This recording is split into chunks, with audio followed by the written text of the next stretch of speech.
మోక్షాన్ని పొందుతుంది. చేతు నిండా పని, కంటి నిండా నిద్ర, మనస్సంతా ఉల్లాసంగా, శరీరం అంతా ఆరోగ్యం. అప్పుడు నీకు ఆత్మకి మోక్షం వస్తుంది.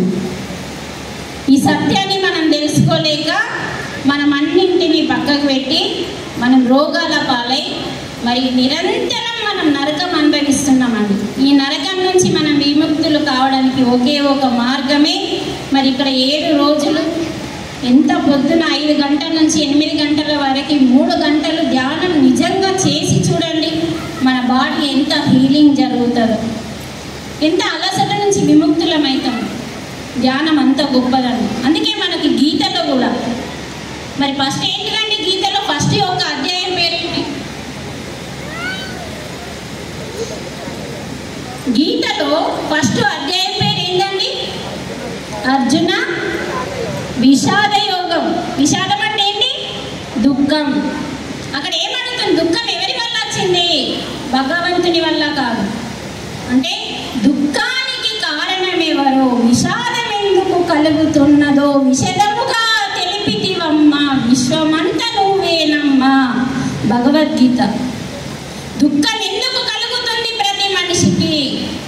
విషాదం ఎందుకు? దుఃఖానికి కారణం ఎవరు ఫస్ట్?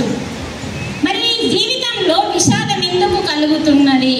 విషదముగా వివరించి చెప్పిన అధ్యాయమే అర్జున విషాద యోగం.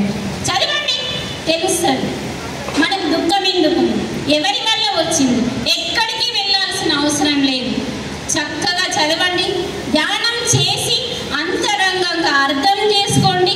అప్పుడు భగవద్గీత అంటే ఏంటిది అర్థమవుతుంది. ధ్యానానికి తోడు చేయండి. భగవద్గీత అంటేనే యోగం. యోగం అంటే ఏంటిది? కలయిక. ఎవరితో ఎవరు కలాలి? జీవుడు దేవుడు. అంటే ఆ భగవద్గీతలో మొత్తం దేని గురించి అంటే జీవుని గురించి, దేవుని గురించి. జీవుడు ఎవరు, దేవుడు ఎవరు అంటే దీని గురించి మనం తెలుసుకోవాలి. నీ జీవితంలో ప్రతి దుఃఖానికి కారణం పక్కోడు, ఎదురోడు, నీ చుట్టాలు, నీ బంధువులు, నీ భర్త, ఈ పిల్లలు కానే కాదు. అది ఎంత అర్థమవుతుంది. ఆ సత్యాన్ని తెలుసుకున్న తర్వాతే ఇది ప్రపంచంలో ప్రతి ఒక్కరికి అందాలన్న ఉద్దేశంతో దాదాపు కొన్ని 100 గ్రామాలు తిరుగుతున్నామండి మేము. రాత్రనక పగలనక అసలు ఏ టైం లేదు. రాత్రి 2 గంటల వరకు కూడా మేము క్లాసెస్ చేస్తున్నాం. ప్రతి ఒక్కరికి ఈ విషయం తెలాలి. దుఃఖం ఎందుకుంది, ఎలా వస్తుంది, కారణం ఎక్కడుంది, విషాదం ఎందుకు కలుగుతుంది. అక్కడ చెప్పిండు కృష్ణుడు భగవద్గీత 2వ అధ్యాయం పేరేంటి? సాంఖ్యయోగం. అదేమని చెప్తుంది? నేనెవరో కానిది ఎవరో విషదముగా తెలిపితివమ్మ. నేనెవరు కానిది ఎవరు విషదముగా తెలిపితివమ్మ. దుఃఖ సాగరం కాదని ఆత్మస్వరూపం నీవని చెప్పింది భగవద్గీత.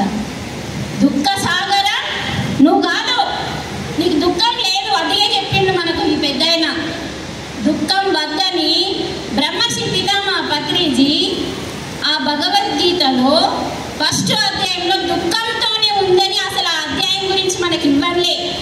ఎందుకంటే ప్రతి పిరమిడ్ మాస్టర్ దుఃఖించేవాడు కాదు, దుఃఖంలో ఉన్న వాళ్ళందరినీ విముక్తుల్ని చేసే మార్గాన్ని ఇచ్చేవాడు పిరమిడ్ మాస్టర్. కాబట్టి ప్రతి పిరమిడ్ మాస్టరు ఆ ఒక్క అధ్యాయము అవసరం లేదు అన్నాడు. ధ్యానం చేస్తున్నాం కాబట్టి. అందుకని 2వ అధ్యాయం దుఃఖ సాగరం నువ్వు కానే కాదు, ఆత్మస్వరూపం నువ్వని తెలుసుకోమంటుంది 2వ అధ్యాయం. ఏదో నేను దొడ్డు భాషలో చెప్పిస్తున్నా, ఇంకా వివరంగా చెప్పట్లేదు. మరి 3వ అధ్యాయం కర్మయోగం. కర్మయోగం ఏం చెప్తుంది? ఆత్మబుద్ధితో కర్మలు చేస్తే పరమ పదమే నీదవునునని. ఆత్మబుద్ధితో చూడండి, ఏదన్నా మనం తప్పు చేసిందనుకోండి, మన పిల్లలు బుద్ధి లేదారా అంటాం. అవునా అవునా లేదా?